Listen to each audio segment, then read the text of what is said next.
This video is brought to you by Be Quiet, makers of the new Dark Base 700 mid-tower chassis featuring a tempered glass side panel, front RGB illumination, and full-length power supply cover to keep your build looking clean in 2018. Click the link in the description below to learn more. Hey, what's up guys? Joker here. Today we're just going to be doing a quick pre-CES sort of freestyle video covering the laptop that I'm going to be using to edit all of my footage out from the event and discussing some of the pros and cons that I've noticed with the laptop so far using the Acer Triton 700. I kind of wanted to do this because I saw so many of the other tech YouTubers posting videos and Twitter posts of their PCs that they're bringing out. They're like actual desktop PCs, but they are all, in like LA, California area within driving distance of Las Vegas, where I'm not. I have to fly. So I would have to say I'm a little bit jealous of the fact that they can just drive there and bring desktop PCs along to edit. But like when I go to PAX in a few months, which is in Boston, I probably will bring a desktop PC along to that event. So I would definitely love to have a desktop PC to edit my videos. But laptops are certainly perfectly fine for doing the job. I used one of the Helios 300 laptops earlier, in mid-2017. We're in the new year now. I used the Helios 300 on that trip, which was fantastic. And Acer was kind enough once again to provide out a laptop for me to edit my videos from the event, and I'll be meeting up with them there. So hopefully you guys will see some content in the next coming days on all the meetings and the stuff we'll be seeing at CES, which is very exciting for me, as this is my first trip out to CES. But first, let's just jump into this laptop right here. As I said, it's the Acer Predator Triton 700, and it comes in at $3,000, which might sound like a lot. Well, probably because it is a lot. But you are getting a hell of a lot of technology here for that price. If you remember just about a week ago or so, I did that video where I tested the laptop inside versus outside to look at temperature variance. If you guys want to get a good idea of temperature performance and that type of thing, I would definitely direct you to go back and look at that video, which I'll link up here above in one of the cards. But as far as just performance and usability of the laptop, I just wanted to kind of cover some of the features on it. So for $3,000, what are you getting? Well, first off, it's using NVIDIA's MaxQ technology, which they introduced in 2017, which basically allows them to put full-size desktop GPUs from NVIDIA into slim notebooks. This thing only comes in, I believe it's 5.8 millimeters, very, very thin, and only just over 5 pounds. I believe it's 5.4 if I'm not mistaken. I haven't looked at the specs in a few days, but I'm just kind of rolling off the top of the head here. But very slim, lightweight, especially when you consider it's got a full-size GTX 1080 in there, along with 32 gigabytes of DDR4 memory, and an i7 7700HQ, which is going to be perfect for me editing videos from Las Vegas in the hotel room. I work with 4K footage, although recently I've mostly been rendering stuff out in 1440p, 24 FPS, because it gives us a nice higher bit rate here on YouTube, but doesn't take insanely long to render out these videos. And since I don't have a Threadripper or X299 PC here in my studio yet, I've pretty much been doing everything at 1440p, and I'll continue doing that on the laptop just like I did at PAX last year, and it works perfectly fine for that. I tested out on this one, just rendered out a 5-minute video of some gameplay with music on there, so it had 2 audio tracks and then an additional 2 other video tracks, which were just transparent PNGs over the top of the video to see how long it would take to render out, and it was just over 13 minutes for a 5-minute 1440p video, which is really not that bad at all. So if I go to the event and I'm doing 5 to 7 minute videos, maybe even a 10-minute video, we're probably looking at somewhere in the neighborhood of 15 to 30 minutes, depending on the length of the actual video, which is perfectly fine. I'm not going to have to like walk away from the system for hours and let these things render out. So very good for my needs, at least for editing. Now, of course, since this is advertised as a gaming notebook, I wanted to test out some games as well. So I went through and I just played a couple I played some Terrorist Hunt on Rainbow Six Siege, and performance on that was phenomenal. I was getting over 100 FPS pretty much all of the time on max settings at 1080p, since this uses a 1080p display, which is actually also 120 hertz, which is amazing. I'm a high refresh rate whore, so having 120 hertz on here is amazing. And on top of that, it's also got G-Sync, which is just icing on the cake, really, when you look at it. Perfect gaming notebook as far as the display and all that is concerned. And like I said, playing Rainbow Six, buttery smooth. The audio on the laptop was actually even pretty decent too. I mean, it's not going to blow you away compared to like an actual pair of speakers, but the positional audio was not bad. I was playing Rainbow Six and I was able to hear some of the terrorists like coming from behind me, and I would quickly snap around and get the kills on them because I could hear them coming up the stairs with the footsteps behind me. So yeah, audio was actually not too bad, at least as far as positional quality is concerned. Also played some PUBG. That was hovering around 80 to 90 FPS for the most part, apart from some areas where it was like loading into rooms and things where PUBG just kind of, you know, struggles in its own way because of the engine in the game, not really the fault of the laptop. But when the laptop was actually being leveraged at its full potential, when the game engine of PUBG wasn't getting in the way, it was running very, very well, maxed out at 1080p. So no complaints really as far as gaming performance is concerned. Rendering videos out is great. Like I said, slim, lightweight, great display. The keyboard on this thing is actually even mechanical. It has a mechanical... Oh, that was loud. It has a mechanical keyboard built into this thing, but it's not like big chunky keys like from a desktop PC like we've seen on some other laptops out there.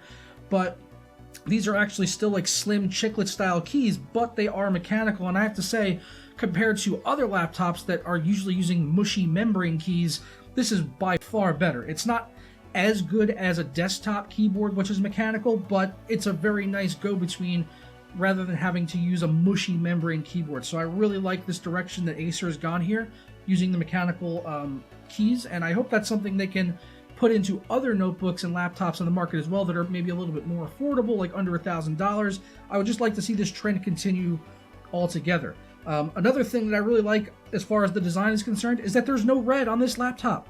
Thank you, Acer, for listening. I remember when I talked to Acer last year at the NYC event that I went to, I was like, you guys got to get away from black and red. I mean, I know some people out there like black and red, but black and red has been so much like just shoved into the face of gamers, where gamers are basically being told like, this is black and red, so it is gaming product. It's like, we don't need to be, you know, pandered to in that respect. So they've gone with a black and blue aesthetic here. The keyboard is full RGB, so you can customize every single individual key if you want, as far as that is concerned. But the rest of it is black and blue all the way around, from the logo on the back even to the fins on the inside of the PC, which you can kind of, the fins for cooling it that you can see on the inside, which is very nice. Just looking through the side, you can see the blue kind of coming out. So I stuck with leaving the keyboard on blue because it just matches everything on here, and I think it looks fantastic. This is one of the sexiest laptops I've ever seen. Metal top on the back here, feels very nice. Like this morning, it was kind of cold here in the office. I picked it up, I was like, oh, this thing is freezing. But very, very nice. Really, just overall design, fantastic. Only gripe I had was about the inputs, because this does not have an SD card reader built into the notebook, which is really unfortunate to me as a video editor. So I'm going to have to carry along a little USB 3 adapter, which isn't really the end of the world, but it would have been very nice to have a SD card reader on here over the USB 3 controller so it doesn't get slowed down or anything.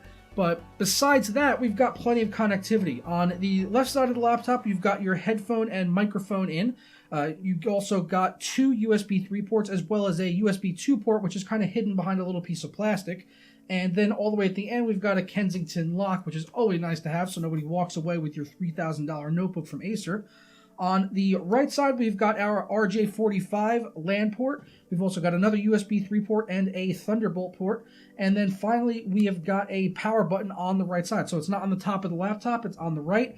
I did accidentally press this one time when I was either feeling for the USB 3 port or I was trying to plug something in, I believe, and my hand accidentally hit the power button. So the placement on that is maybe something that I might want to look at, because like I said, I hit it once accidentally and it put the laptop to sleep, so that was a little annoying. But besides that, not really too much to complain about. Backside, we've got DisplayPort and HDMI out, which is awesome, and also the power plug in the back, which I really like having it in the back versus having it on one of the sides of the laptop, so that's really good too. And just, yeah, great laptop. This is what I'll be using to edit all of my videos from CES. And I also picked up some new camera gear to bring along on the trip, something that I've wanted to get for a while, but I just finally got around to getting it. I'm going to switch over to my cell phone camera here for a couple of shots of this thing. Let's see what I'm filming on right now. So this is my camera, which you guys have seen before. I've showed this in gear vlogs. It's the Lumix G7. I've got the 12-35 f 2.8 lens on there. Very good lens for traveling, as it's not too big and bulky like the Sigma lens, which I also have. So this one is really good for when I am traveling around. But the thing that is new here is the small rig cage, which you can see going around the camera, which is awesome. It's got these thread mounts all around it. So you've got 3/8 and 1/4 inch thread mounts pretty much everywhere they could possibly fit one, which means you can attach multiple things to it as long as you get the shoe mounts, which I've got 2 on there right now. So you can see I've got the Rode VideoMic Pro up there. And then on the other side, I've got my Sennheiser receiver, which I'm not currently using, but I'll be using that from the event way more than the VideoMic Pro that I'm currently using. So that will definitely get switched out, and I'll be using the receiver here on the left. And then in the center, I'll very likely have my Neewer LED light, which is over in my camera bag right now. So really nice having this. And also built onto this thing on the sides here, there are hot shoe mounts right here, and also on this side right here. So even if you didn't buy the adapters, you could still put stuff on both sides, but it's got thread mounts everywhere, so you can put stuff on the side, the top, multiple things able to fit on here all at once, which is just fantastic for what I'm going to be doing. And then for my camera bag, not too much has changed since last PAX event as far as what I'm bringing along with me, apart from really the Sennheiser wireless kit that I've got.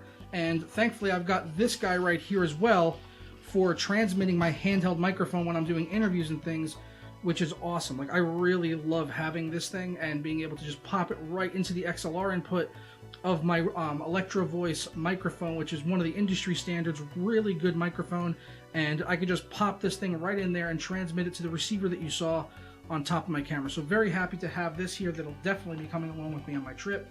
I have the light here, which, as I mentioned before, I've got, look at that, ooh, bright lights. Sorry, did I blind you? I'm sorry. Seizure warning, seizure warning. So yeah, we got that. I'm going to bring along an Ethernet cable. I don't know if the hotel I'm staying in is going to have Ethernet ports, but I'm bringing it just in case they do, which would be awesome if they did. Little DAC amp combo thing here for my headphones. And yeah, nothing really else too special inside this thing.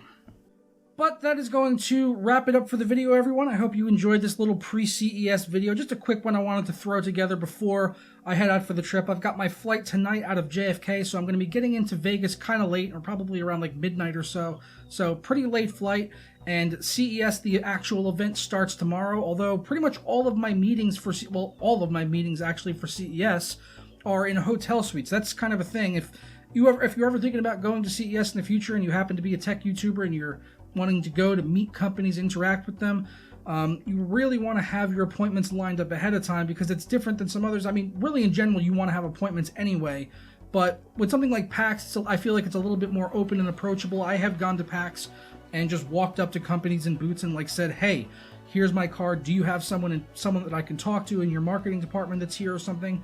And maybe we could talk about the products here. Maybe we could shoot a quick video, and hopefully that opens up the lines of communication for the future to be able to work with these companies. But with CES, it feels like it's a lot more. You definitely need to have your appointments ahead of time, because all of the companies that I'm meeting with, like I said, are doing them in hotel suites on the Strip. So it's not on the actual convention floor. You go around to hotel suites and everything.